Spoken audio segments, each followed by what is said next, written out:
শপথ পড়ানোর আন্দোলনে যোগ দিলেন ইশরাক। জাতীয় নির্বাচনের রোডম্যাপ ঘোষণার পাশাপাশি চাইলেন দুই উপদেষ্টার পদত্যাগ। স্থানীয় সরকার উপদেষ্টা জনাব আসিফ মাহমুদ সজীব ভুঁইয়াকে অবিলম্বে পদত্যাগ করতে, এরপর আরেক ছাত্র নেতা জনাব মাহফুজ আলম তথ্য উপদেষ্টা, তাকেও পদত্যাগ করতে হবে। যতদিন না পর্যন্ত আমাদের দাবিগুলো মানা হবে, আমরা এখান থেকে যাব না। জিন্দাবাদ ইনকিলাব, জিন্দাবাদ। বাক স্বাধীনতা আমাদের ভোটাধিকার হারিয়েছে। ইসি পুনর্গঠন, স্থানীয় নির্বাচনের দাবিতে আগারগাঁওয়ে এনসিপির বিক্ষোভ। নিরপেক্ষভাবে কাজ করছে কমিশন, দাবি ইসির। এই ইসি আজকে সাংবিধানিক প্রতিষ্ঠানের মতো আচরণ করছে না, একটা রাজনৈতিক প্রতিষ্ঠানের মতো তারা আচরণ করছে। কমিশন সম্পূর্ণ নিরপেক্ষভাবে দায়িত্ব পালন করছে এবং করে যাবে। এনসিপির কর্মসূচিতে তৃতীয় পক্ষের ইন্ধন দেখছে বিএনপি। অন্তর্বর্তী সরকার দীর্ঘায়িত করার চেষ্টা, বলছে নাগরিক ঐক্য ও বিপ্লবী কমিউনিস্ট পার্টি। করিডোর নয়, রাখাইনে জাতিসংঘে ত্রাণ পাঠানোর প্রস্তাব বিবেচনা করা হবে, জানালেন ডক্টর খলিল। পৌষিন স্থলপথে পণ্য আমদানি বন্ধ ইস্যুতে চিঠির জবাব দেয়নি দিল্লি। হাজারীবাগ ও জিগাতলায় দুই খুনের রহস্য উদ্ঘাটন, গ্রেপ্তার 14। ক্যামেরার জন্য ভাড়ায় ডেকে ফটোগ্রাফারকে হত্যা, কথা কাটাকাটির জেরে শিক্ষার্থী খুন। এছাড়াও রাতের বাংলাদেশে থাকছে এলওসির কাছে ভারতের সামরিক মহড়া ঘিরে ফের উত্তেজনা। পাকিস্তানি গুপ্তচর সন্দেহে ধরপাকড়, নিশানায় ব্লগার জ্যোতি। মেয়র হিসেবে শপথ পড়ানোর দাবিতে নগর ভবনের আন্দোলন থেকে সরে কাকরাইলে অবস্থান নিয়েছেন ইশরাক সমর্থকরা। সেখানে উপস্থিত রয়েছেন ইশরাক হোসেন। ওই বিষয়ে আর একটু জানতে চাই। কাকরাইল থেকে এখন যুক্ত হচ্ছেন সহকর্মী তানভীর সিদ্দিক। টিপু, আন্দোলনের সবশেষ কি তথ্য রয়েছে আপনার কাছে, বিস্তারিত জানাবেন। দুপুর থেকে ইশরাক হোসেনকে ঢাকা দক্ষিণ সিটি কর্পোরেশনে তার যে মেয়র পদ, সেই মেয়র পদে শপথ পড়ানোর দাবিতে তার সমর্থকদের যে আন্দোলন, সেই আন্দোলন কিন্তু কাকরাইল মোড়ে চলছে এবং এখনো পর্যন্ত এই মুহূর্তে কিন্তু কাকরাইল মোড়ে, কাকরাইল মসজিদের এখানে ইশরাক হোসেনের যে যারা কর্মী সমর্থকরা আছেন তারা কিন্তু এখানে বসে আছেন। ইশরাক হোসেন স্বয়ং নিজেও এখানে বসে আছেন এবং কিছুক্ষণ আগে আমাদেরকে যেটি জানিয়েছেন যে যদি আগামীকাল যে রায়, আদালতের যে রায় আসার কথা রয়েছে, সেই রায় যদি তাদের পক্ষেও আসে তাহলে সেটাকে তারা সাধুবাদ জানাবেন, কিন্তু তারা এই যে তাদের যে আন্দোলন, সেই আন্দোলন এবং যে অবস্থান কর্মসূচি সেটি তারা শেষ করবেন না। এবং মূলত দুই উপদেষ্টা, স্থানীয় সরকার উপদেষ্টা আসিফ মাহমুদ সজীব ভুঁইয়া এবং তথ্য উপদেষ্টা মাহফুজ আলম, এই দুই উপদেষ্টার পদত্যাগের আগ পর্যন্ত তারা কিন্তু এই যে প্রধান উপদেষ্টার বাসভবনের যে প্রবেশ পথ, অর্থাৎ কাকরাইল মোড়ের যে জায়গাটি তারা অবস্থান নিচ্ছেন এই মুহূর্তে, সেই জায়গাটিকে তারা ছেড়ে যাবেন না বলে আমাদেরকে জানিয়েছেন। এবং আপনি দেখতেই পাচ্ছেন যে এখনো কিন্তু বিএনপি এবং অঙ্গ সংগঠনের কর্মী সমর্থকরা এবং ইশরাক হোসেনের যারা কর্মী সমর্থকরা আছেন তারা সবাই এখানে অবস্থান করছেন এবং সারা রাত তারা এখানে অবস্থান করবেন বলেই কিন্তু আমাদেরকে জানিয়েছেন। এবং এর আমার পিছনেই কিন্তু দেখতে পাচ্ছেন যে ব্যারিকেড রয়েছে এবং এই ব্যারিকেডের পরেই কিন্তু মূলত প্রধান উপদেষ্টার যে বাসভবন যমুনা, সেই যমুনা আর কিছু দূর এগিয়ে গেলেই অর্থাৎ, এবং সেই লক্ষ্যে আমরা দেখতে পাচ্ছি যে পুলিশ থেকে শুরু করে এসএসএফ এবং অন্যান্য যারা আইন শৃঙ্খলা রক্ষাকারী বাহিনীর সদস্যরা আছেন তারা সবাই কিন্তু বেশ সতর্কভাবে অবস্থান করছেন এখানে। এবং যারা এবং ইশরাক হোসেন সহ তার নেতাকর্মী যারা আছেন তারাও জানিয়েছেন যে তারা কিন্তু সারা রাতই এখানে অবস্থান করবেন এবং দুই উপদেষ্টার পদত্যাগের আগ পর্যন্ত তারা এই অবস্থান কর্মসূচি শেষ করবেন না। শাওন, টিপু, অনেক ধন্যবাদ আপনাকে। বৃহস্পতিবার রায় পক্ষে এলেও দুই উপদেষ্টার পদত্যাগ চান ইশরাক হোসেন। অন্যথায় কাকরাইলে অবস্থান কর্মসূচি চালিয়ে যাওয়ার ঘোষণা দিয়েছেন এই বিএনপি নেতা। একই সাথে কোনো এক ব্যক্তির ক্ষমতা পাওয়া নয়, এটি এখন জাতীয় নির্বাচনের মাধ্যমে গণমানুষের গণতান্ত্রিক অধিকার আদায়ের আন্দোলন বলে মন্তব্য করেন তিনি। স্থানীয় সরকার উপদেষ্টা আসিফ মাহমুদ সজীব ভুঁইয়া সে তার নিরপেক্ষতা হারিয়েছে, সে একটি দলের হয়ে কাজ করেছে, এটি প্রমাণিত। সে আদালত, নির্বাচন কমিশন, সরকারে হস্তক্ষেপ করেছে, তাই তার অবিলম্বে পদত্যাগ করতে হবে। যদি আমরা আমাদের পক্ষে রায় পাই, সেটা আমি বলবো যে আইনের শাসনের বিজয় হয়েছে, এর বেশি কিছু না। আমি আবারও বলছি, এখানে মেয়র হওয়ার জন্য এই যে পুরো জিনিসটা, সেখানে আমি এইভাবে আগাই নাই যে আমার ব্যক্তি কোনো ক্ষমতার জন্য। এর আগে ঢাকা দক্ষিণ সিটি কর্পোরেশনের মেয়র হিসেবে ইশরাক হোসেনকে শপথ পড়ানোর দাবিতে কাকরাইলে অবস্থান নেয় তার অনুসারীরা। দাবি আদায়ের জন্য সকাল 11টা থেকে প্রধান উপদেষ্টার বাসভবন যমুনা সংলগ্ন সড়ক অবরোধ করেন তারা। অন্তর্বর্তী সরকার চক্রান্তের মাধ্যমে ইশরাককে মেয়র হতে দিচ্ছে না বলেও অভিযোগ করেন ইশরাকের সমর্থকরা। টানা 6 দিন ঢাকা দক্ষিণ সিটি কর্পোরেশনের সামনে অবরোধ কর্মসূচি পালন করলেও বুধবার সকালে ইশরাক হোসেনের অনুসারীরা অবস্থান নেয় মৎস্য ভবন এলাকায়। প্রাথমিকভাবে ইশরাক হোসেনের অনুসারীরা থাকলেও কর্মসূচিতে পরবর্তীতে যোগ দেয় বিএনপির বিভিন্ন সহযোগী সংগঠনের নেতাকর্মীরা। সকাল 11টার পর ইশরাক হোসেনের সমর্থকরা মিছিল নিয়ে প্রধান উপদেষ্টার বাসভবন যমুনার দিকে এগোতে থাকে। অবস্থান নেয় প্রধান বিচারপতির বাসভবনের সামনে। বন্ধ হয়ে যায় যান চলাচল। দ্রুতই নিজেদের দাবি মেনে নিতে অনুরোধ জানান কর্মীরা। জনতার মেয়র ইশরাক হোসেনকে তার প্রাপ্যটুকু বুঝিয়ে দেওয়া, আর কোনো দাবি নাই। আর এরা যে এই যে উত্তরের প্রশাসক, দক্ষিণের প্রশাসক নিয়োগ দিচ্ছে, তারা কারা? ওনারা শপথটা করাচ্ছে না, শপথ বাক্য করাইলেই কিন্তু আজকে মেয়র হয়ে যায়। আমরা 6 দিন থেকে নগর ভবনে অবস্থান কর্মসূচি নিয়েছি, কিন্তু ওদিকে আমাদের জায়গা হচ্ছে না লোক দিয়ে, তাই আমরা চিন্তা করলাম আমরা এদিকে আসছি। স্থানীয় সরকার মন্ত্রণালয়, আশিক একটা বাচ্চা ছেলে, এখন আমরা বুঝতেছি আশিকের পিছনে কারা আছে, নিশ্চয়ই আওয়ামী লীগের দোসররা আছে। তীব্র রোদ উপেক্ষা করে সড়কে অবস্থান নিয়ে স্লোগান দিতে থাকেন ইশরাকের কর্মীরা। তাদের অভিযোগ, চক্রান্ত করে স্থানীয় সরকার মন্ত্রণালয় ইশরাক হোসেনকে শপথ নিতে বাধা দিচ্ছে। এই গত 13 বছর আমরা সেবা বঞ্চিত, অতএব আমরা মনে করি যে এখন জনদুর্ভোগ না, জনমুক্তির জন্য এই আন্দোলন, এবং জনমুক্তির জন্যই এই আন্দোলনে ঢাকাবাসী নেমেছে। কেন ইঞ্জিনিয়ার ইশরাক হোসেন সাহেবকে শপথ বাক্য পাঠ করাচ্ছেন না, তার বৈধ পদটি ফিরিয়ে দিচ্ছেন না, এটা আমাদের বোধগম্য নয়। দ্রুত দাবি না মানলে আগামীতে উত্তর ও দক্ষিণ সম্মিলিতভাবে কর্মসূচি দেওয়ার হুঁশিয়ারি আসে অবস্থান কর্মসূচি থেকে। ভাস্কর ভাদুরী, যমুনা নিউজ, ঢাকা। ঢাকা দক্ষিণ সিটি কর্পোরেশনের মেয়র হিসেবে বিএনপি নেতা ইশরাক হোসেন শপথ নিতে পারবেন কিনা জানা যাবে আগামীকাল। বুধবার শপথ না পড়ানোর নির্দেশনা চেয়ে রিটের শুনানি পিছিয়ে বৃহস্পতিবার ধার্য করেছেন হাইকোর্ট। আজ এই বিষয়ে আদেশ দেবার কথা থাকলেও এদিনও দুপক্ষের আইনজীবীরা শুনানি করেন। কয়েকদিন ধরে আলোচনার ইস্যু হয়ে উঠছে বিএনপি নেতা ইশরাক হোসেনের মেয়র হিসেবে শপথ নেওয়া না নেওয়ার বিষয়টি। নির্বাচনী ট্রাইব্যুনালের রায় থাকলেও সরকার থেকে বলা হচ্ছে মেয়াদ নিয়ে আইনি জটিলতার কথা।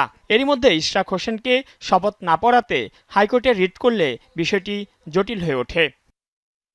মঙ্গলবার ইশরাককে শপথ না পড়ানোর নির্দেশনা চেয়ে করা রিটের প্রথম দিনের শুনানি হয়। পরে বুধবার আদেশের জন্য নির্ধারণ করেন বিচারপতি মোহাম্মদ আকরাম হোসেন চৌধুরী ও বিচারপতি দেবাশিস রায় চৌধুরীর হাইকোর্ট বেঞ্চ। তবে বুধবারও আদেশ হয়নি। এদিন শুনানি করেন উভয় পক্ষের আইনজীবীরা। রিটকারীর আইনজীবীরা বলেন, যাদের সাক্ষী করা হয়েছে তাদের সাক্ষ্য না নিয়ে অন্যজনের সাক্ষ্য নেওয়া হয়েছে। ট্রাইব্যুনালের যে অনিয়মগুলো হয়েছে এবং সেখানে যে নানান ধরনের বেআইনি কার্যকলাপ সংগঠিত হয়েছে, সেই বিষয়গুলোর আইনিভাবে তিনি ব্যাখ্যা তুলে ধরেছিলেন এবং তিনি জানিয়েছেন, তিনি মহামান্য আদালতকে দেখিয়েছেন যে এই ট্রাইব্যুনালে জনাব ইশরাকের পক্ষে যে 2 জন ব্যক্তি, তারা জনাব ইশরাকের পক্ষ থেকে যথাযথ পাওয়ার অফ অ্যাটর্নি না নিয়েই তারা এফিডেভিট সম্পন্ন করেছেন এবং বিধি বহির্ভূতভাবে, আইন বহির্ভূতভাবে তারা আর্জি সংশোধন করেছেন। অপরদিকে ইশরাকের আইনজীবীদের দাবি, বিবাদী পক্ষ রায়ের বিরুদ্ধে আপিল না করে তৃতীয় পক্ষের রিট করার সুযোগ নেই।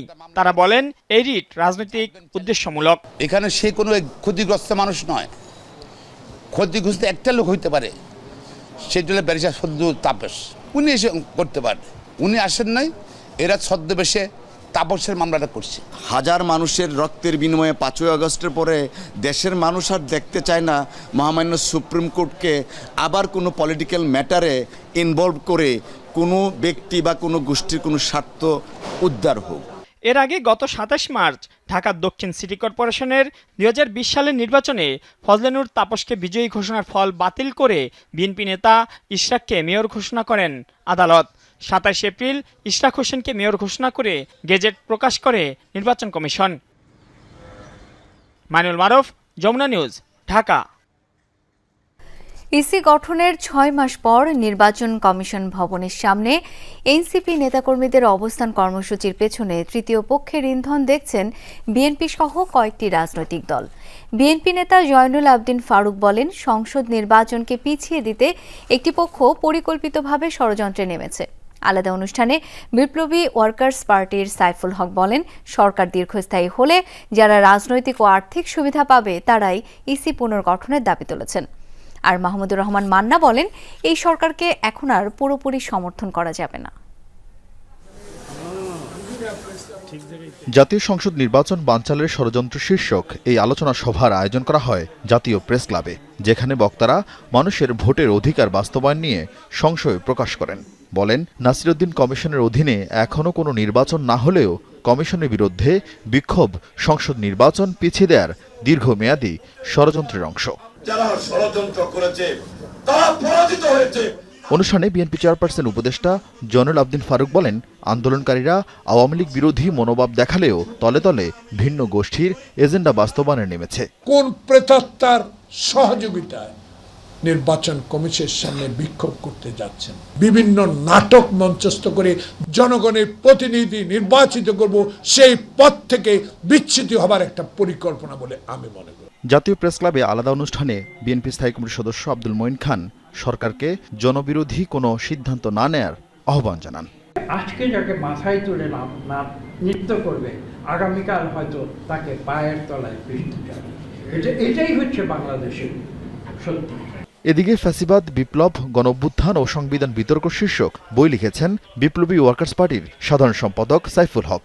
বইয়ের মোড়ক উন্মোচন অনুষ্ঠানে গণতন্ত্র মঞ্চের নেতারা নির্বাচন ভবনের সামনে এনসিপির অবস্থান কর্মসূচি নিয়ে সমালোচনা করেন। সরকার এবং সরকারের সমর্থক, সরকারের চারপাশে যারা আছেন, আপনাদের মতামত দিলেই সাংবিধানিক প্রতিষ্ঠান নির্বাচন কমিশনগুলো ঠিক রাস্তায় আছে। আর নির্বাচন কমিশন তার আইনগত জুরিসডিকশনে দাঁড়িয়ে তারা যদি কথা বলে তাহলে তাকে ঘেরাও করতে হবে, আন্দোলন করতে হবে। আমাদের দেশের মধ্যে বাইরের কারো ইনফ্লুয়েন্স বড় হচ্ছে কি, সেটা যদি হয় তাহলে এখন থেকেই সজাগ সতর্ক থাকা দরকার। এসবের নেতারা নানা মোড়কে নতুন ফ্যাসিবাদ হাজির করা হচ্ছে বলেও অভিযোগ করেন। একটা রাজনৈতিক নৈরাজ্য সচেতনভাবে এখন এটাকে মদত যোগানো হচ্ছে। আরিফিন শাকিল, যমুনা নিউজ, ঢাকা। সাংবিধানিক প্রতিষ্ঠান নয়, নির্বাচন কমিশন এখন বিএনপির দলীয় কার্যালয়ে পরিণত হয়েছে বলে অভিযোগ করেছে এনসিপি। ইসি পুনর্গঠন, জাতীয় নির্বাচনের আগে স্থানীয় সরকার নির্বাচন, ঐকমত্য কমিশনের প্রস্তাব মেনে আইন পরিবর্তন সহ বেশ কিছু দাবিতে নির্বাচন ভবন ঘেরাও করে এনসিপি নেতাকর্মীরা। এ সময় বিএনপিপন্থী উপদেষ্টাদের সরকার থেকে বের করে দেওয়ার আহ্বান জানান দলটির মুখ্য সমন্বয়ক।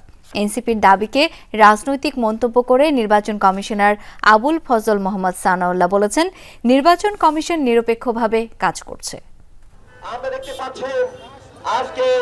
নির্বাচন কমিশন পুনর্গঠন ও স্থানীয় সরকার নির্বাচনের দাবিতে পূর্ব ঘোষিত সিদ্ধান্ত অনুযায়ী বেলা 12টার দিকে নির্বাচন কমিশনের সামনে বিক্ষোভ শুরু করে জাতীয় নাগরিক পার্টি।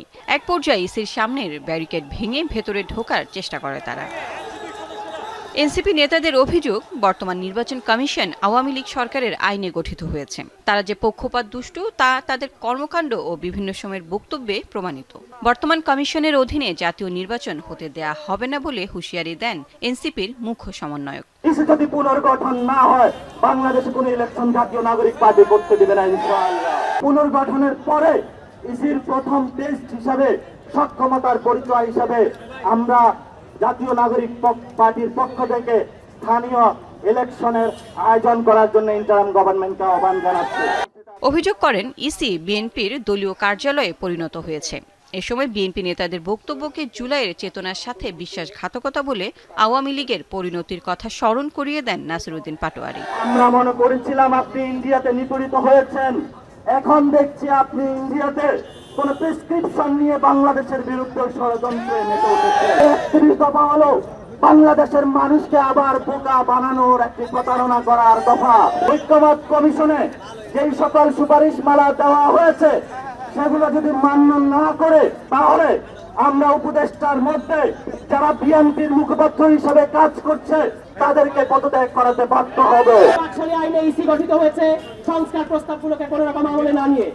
এই ইসি আজকে সাংবিধানিক প্রতিষ্ঠানের মতো আচরণ করছে না, একটা রাজনৈতিক প্রতিষ্ঠানের মতো তারা আচরণ করছে। এদিকে এনসিপির বক্তব্যকে রাজনৈতিক বলে মন্তব্য করেছেন নির্বাচন কমিশনার আবুল ফজল মোহাম্মদ সানাউল্লাহ। ইসির পঞ্চম কমিশন সভা শেষে সাংবাদিকদের প্রশ্নের জবাবে তিনি বলেন, ইসি নিরপেক্ষভাবেই কাজ করছে।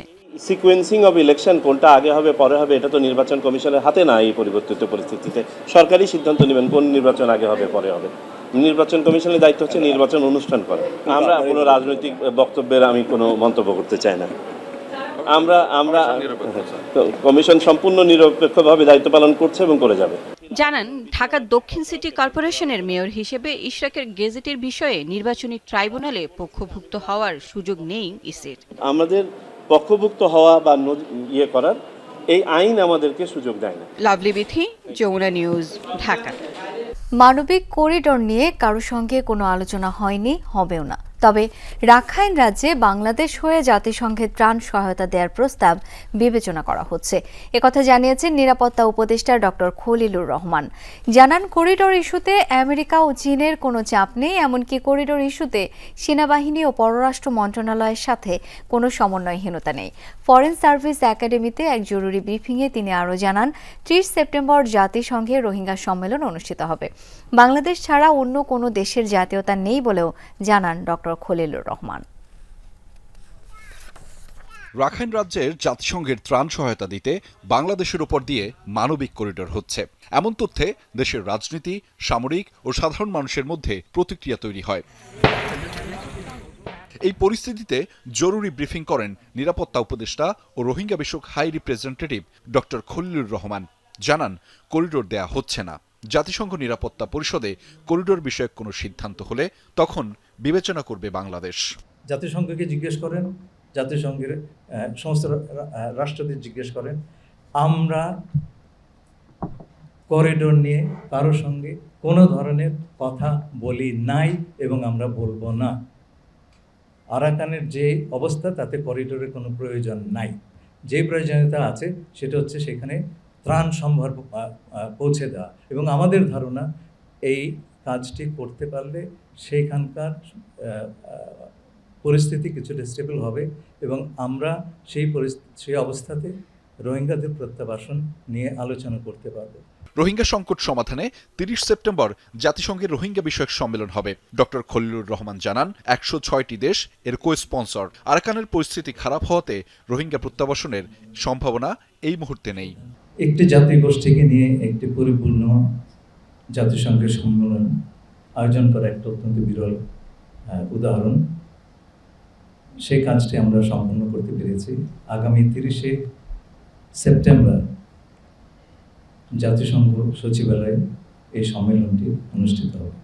আমেরিকা কেন, আমরা কারো চাপের মধ্যেই নাই, আমরা কারো চাপের মধ্যে নেই, কেউ আমাদের কোনো চাপটা দিচ্ছে না। আমরা সবার সঙ্গে কথা বলছি, আমেরিকা, চায়না যারা আছেন সেখানে অংশীদার তাদের সবার সঙ্গে কথা বলছি। যুক্তরাষ্ট্রের নাগরিক এমন দাবিও খণ্ডন করেন নিরাপত্তা উপদেষ্টা। জানান, করিডোর ইস্যুতে সেনাবাহিনী ও পররাষ্ট্র মন্ত্রণালয়ের সাথে কোনো ধরনের সমন্বয়হীনতা নেই। আমার একটাই ন্যাশনালিটি, সিটিজেনশিপ, বাংলাদেশের সিটিজেনশিপ। আমি এখানে আসার আগে আমার পরিবারের সঙ্গে আমেরিকায় থেকেছি, কিন্তু আমার কোনো আমেরিকান পাসপোর্ট নাই। বাংলাদেশ ছাড়া অন্য কোনো দেশের জাতীয়তা আমার নাই। এখন আমাকে যদি বলা হয় যে আপনি জাস্ট বিকজ কেবলমাত্র আমি আমেরিকায় থেকেছি বলে যদি আমাকে বলা হয় আপনি বিদেশি নাগরিক, তাহলে তো কালকে তারেক রহমান সাহেবকে সেই কথা বলতে হয়। ফরেন অফিসের সঙ্গে আমার সমন্বয়হীনতার কোনো স্কোপ নাই। আর সেনাবাহিনীর সঙ্গে আমি খুব ক্লোজলি কাজ করি। আহমেদ রেজা, যমুনা নিউজ, ঢাকা। ভারতের সাথে সই হওয়া কোনো চুক্তি বাতিলের সিদ্ধান্ত অন্তর্বর্তী সরকার নেয়নি বলে জানিয়েছেন পররাষ্ট্র উপদেষ্টা তৌহিদ হোসেন। বাংলাদেশে পশ্চিম কিংবা স্থলপথে পণ্য আমদানি বন্ধ ইস্যুতে দিল্লিকে চিঠি লিখলেও কোনো জবাব মেলেনি বলেও জানান তিনি। বলেন 2-1 দিনের মধ্যেই নতুন পররাষ্ট্র সচিব চূড়ান্ত হবে। 5 আগস্টের পর থেকেই চরম টানাপোড়েন ঢাকা দিল্লি সম্পর্কে। এরই মধ্যে বাংলাদেশের সাথে ট্রান্সশিপমেন্ট বাতিল ও স্থলবন্দর দিয়ে পণ্য আমদানি বন্ধ করেছে ভারত। ভারতের সাথে বাংলাদেশের শতাধিক চুক্তি ও সমঝোতা, সেগুলো পর্যালোচনা বা দেশের স্বার্থবিরোধী চুক্তি জনসম্মুখে প্রকাশের কোনো ভাবনা সরকারের আছে কিনা প্রশ্ন পররাষ্ট্র উপদেষ্টার কাছে। চুক্তি যেগুলি থাকে সেগুলি কিন্তু দুই পক্ষের সম্মতিতে বাতিল করতে হয়, অথবা প্রভিশন থাকে যে কোনো এক পক্ষ যদি আপত্তি করে তাহলে বাতিল করা যাবে, ইত্যাদি ইত্যাদি। সেগুলি এই মুহূর্তে ঠিক আমরা বাতিল কোনোটাই করিনি, না আমরা কোনোটাই এখনো বাতিল করার ব্যবস্থা করিনি। পর্যালোচনা বলতে আসলে কি বুঝান আপনারা, সেটা একটা সমস্যা থাকতে পারে। আমরা তো সব চুক্তিরই আমরা আমাদের কোন অবস্থান বা আমাদের কোনখানে সমস্যা আছে সেগুলি আমরা আইডেন্টিফাই করার চেষ্টা করছি এবং সময় মতো সেগুলি ভারতের সাথে টেক আপ করা হবে। পাকিস্তানের সাথে উত্তেজনার মধ্যে বাংলাদেশে অব্যাহত পুশিন করেছে ভারত। এ নিয়ে দিল্লির সাথে ঢাকার যোগাযোগ এখনো একমুখী। এ ব্যাপারে সুস্পষ্ট কোনো সিদ্ধান্ত আমার কাছে এখন পর্যন্ত নেই। আমরা তো নর্মালি পুশব্যাক করি না, তবে বিষয়টা হলো যারা ভারতীয় নাগরিক বলে প্রমাণিত তাদেরকে অবশ্যই তাদেরকে ফেরত নিতে হবে। পররাষ্ট্র সচিব জসিমউদ্দিনকে কেন সরানো হচ্ছে সেই প্রশ্নেরও জবাব দেন উপদেষ্টা। অপসারণের কোনো বিষয় নেই। পররাষ্ট্র সচিব বিভিন্ন কারণে নিজে থেকে এখান থেকে সরে যেতে চান এবং আমরা তাকে সরে যেতে দিচ্ছি। সরে যেতে চান মানে এই দায়িত্ব থেকে চলে যেতে চান। উনি আগামী 2-1 দিনের মধ্যে দায়িত্ব ছেড়ে দেবেন। প্রতিমন্ত্রী মর্যাদায় প্রধান উপদেষ্টার পররাষ্ট্র বিষয়ক বিশেষ সহকারী সুফিউর রহমান কেন কাজ শুরু করেননি এখনো, তারও ব্যাখ্যা দেন তৌহিদ হোসেন। জয়েন করতে সমস্যা প্রশ্ন, এই ব্যাপারে কিছু চিন্তা ভাবনা আরো চলছে, তার দায়িত্ব পরিবর্তন বা কোনো কিছু। মাহফুজ মিশু, যমুনা নিউজ, ঢাকা। এতিমের হক কোরবানির চামড়ার উপযুক্ত মূল্য নিশ্চিতে সর্বোচ্চ নির্দেশ দিয়েছেন প্রধান উপদেষ্টা। কোরবানির সুষ্ঠু ব্যবস্থাপনা নিশ্চিতকরণে আন্তঃমন্ত্রণালয়ের বৈঠক শেষে একথা জানান বাণিজ্য উপদেষ্টা শেখ বশিরউদ্দিন। এবার কোরবানির পশুর চামড়ার মূল্য ধরা হবে আগের বছরের চেয়ে বেশি, যা নির্ধারণ হবে আগামীকাল। জানান পশুবাহী গাড়িতে চাঁদাবাজির অভিযোগ পেলেই নেওয়া হবে ব্যবস্থা। কোরবানির সুষ্ঠু ব্যবস্থাপনা নিশ্চিতকরণে প্রথমবারের মতো 9 মন্ত্রণালয়ের সমন্বয়ে গঠন করা হয় আন্তঃমন্ত্রণালয় কমিটি। দুপুরে কমিটির প্রথম সভায় বসেন সরকারের 6 উপদেষ্টা এবং সংশ্লিষ্ট বিভিন্ন দপ্তর। সভায় সিদ্ধান্ত হয় এবার কোরবানির পশুর চামড়া সংরক্ষণে মাদ্রাসা, এতিমখানা সহ দেশের প্রান্তিক পর্যায়ে বিনামূল্যে 30,000 টন লবণ বিতরণ করা হবে। ভিডিও চিত্র এবং লিফলেট বিতরণের মাধ্যমে জানানো হবে কাঁচা চামড়া সংরক্ষণের পদ্ধতি। বাণিজ্য উপদেষ্টা জানান প্রয়োজনে কাঁচা চামড়া রপ্তানির উদ্যোগ নেওয়া হবে। প্রধান উপদেষ্টার আগ্রহ যে উনি চান এতিমের হক, এটার জন্য তারা উপযুক্ত নির্দিষ্ট মূল্য পায়। এই বছর এই তথাকথিত সিন্ডিকেশনটা জন্য কাজ করতে না পারে, সেটার জন্য আমরা এটাকে মজুদ সহায়ক করে তোলার চেষ্টা করেছি, যে যেন ওনারা উপযুক্ত মূল্য না পেলে লবণ দেওয়ার মাধ্যমে যেন ওনারা এটাকে মজুদ করতে পারেন। কোরবানির পশু বহনকারী গাড়িতে চাঁদাবাজি বন্ধে খোলা হবে হটলাইন, অভিযোগ পেলেই নেওয়া হবে ব্যবস্থা।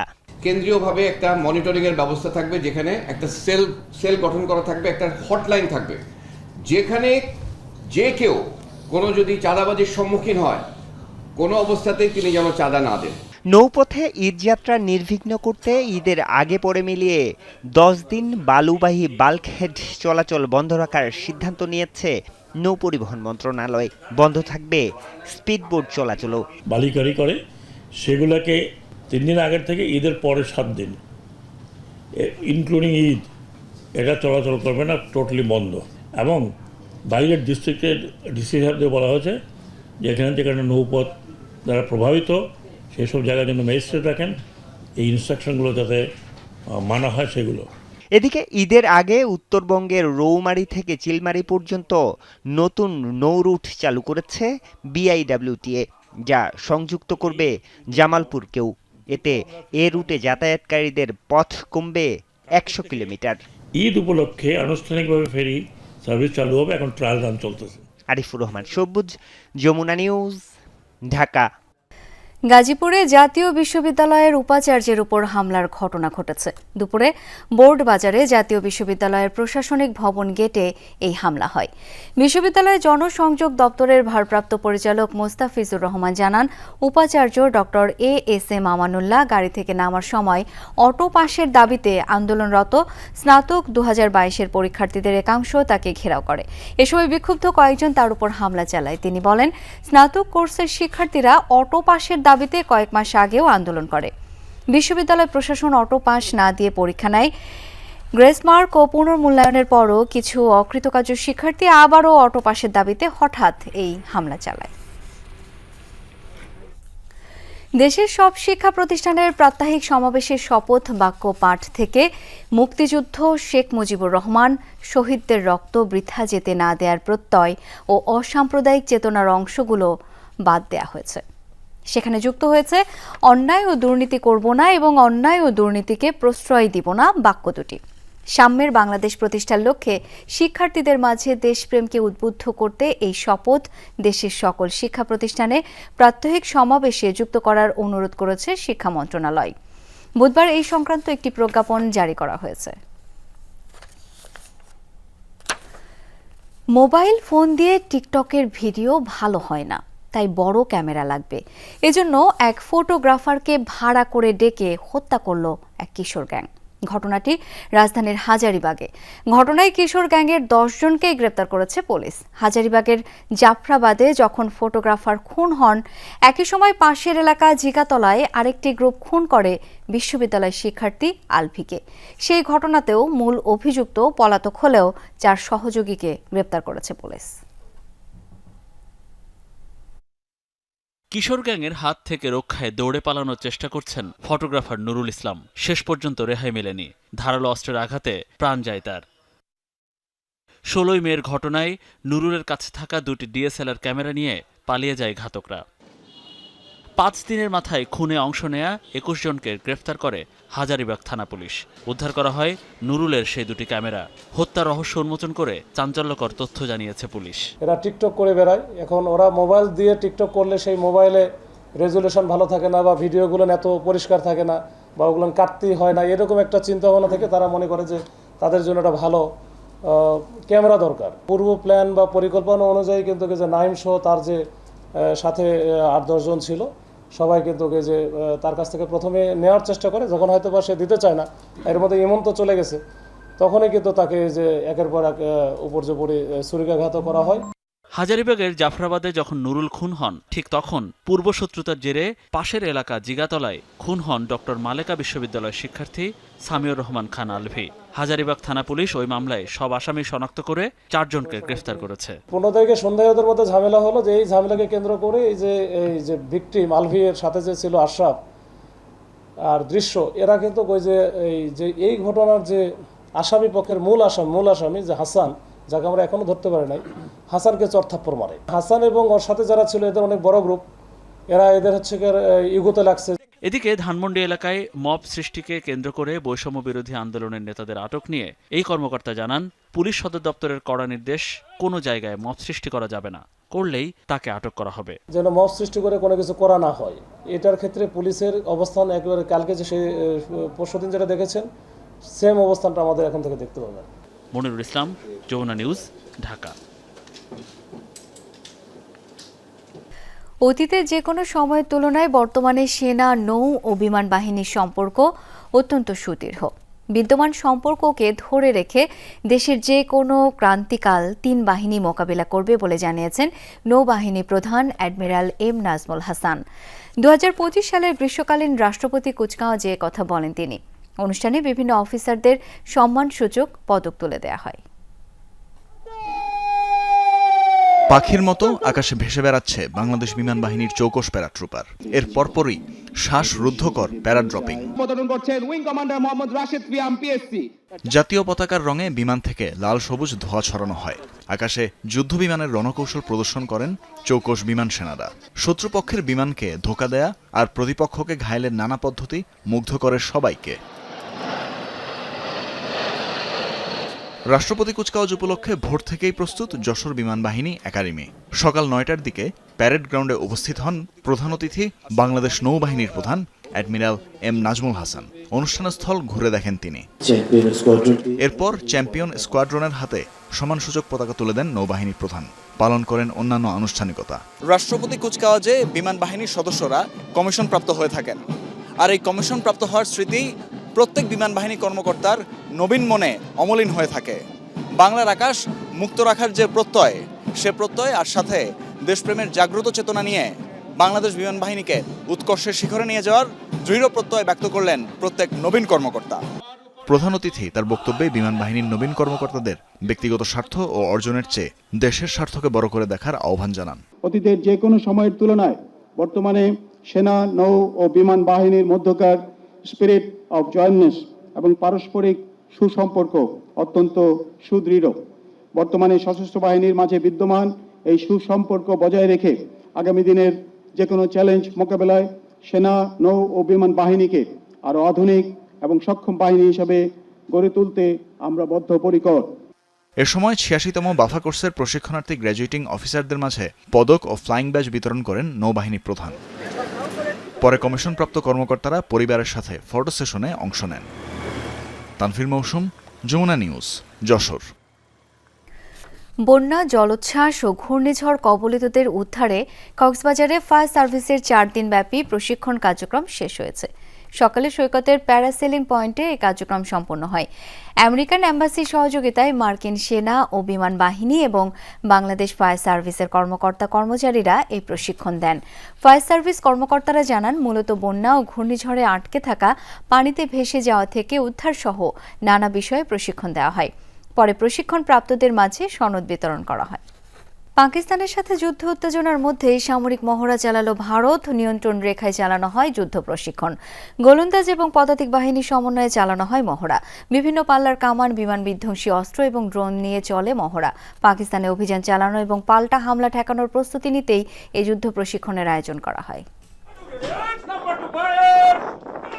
কোনো ধরনের পূর্ব ঘোষণা ছাড়াই হঠাৎই নিয়ন্ত্রণ রেখায় ভারতীয় সামরিক বাহিনীর সদস্যদের যুদ্ধ তৎপরতা। দূরপাল্লার ভারী কামান থেকে চলছে গোলাবর্ষণের প্রস্তুতি। প্রস্তুত রাখা হয়েছে বিমান বিধ্বংসী কামান এবং ক্ষেপণাস্ত্র। এর পাশাপাশি চলছে ড্রোন দিয়েও নজরদারি। যুদ্ধ প্রশিক্ষণের অংশ হিসেবেই এমন সামরিক তৎপরতা ভারতের। আমাদের সামরিক বাহিনীর সক্ষমতা বৃদ্ধির জন্য এই উদ্যোগ। যে কোনো ধরনের অনুপ্রবেশ ঠেকানোর পাশাপাশি হামলা প্রতিহত করতে আমরা প্রস্তুত। চিরবৈরী দুই দেশের মধ্যে হামলা পাল্টা হামলাকে কেন্দ্র করে উত্তেজনা যখন তুঙ্গে, তখন এই মহড়া নিয়ে উঠেছে নানা প্রশ্ন। তবে ভারতীয় সামরিক বাহিনী বলছে, পাকিস্তানের সাথে যুদ্ধের পর নিয়ন্ত্রণ রেখার অবস্থা সম্পর্কে জানাতেই এই মহড়া।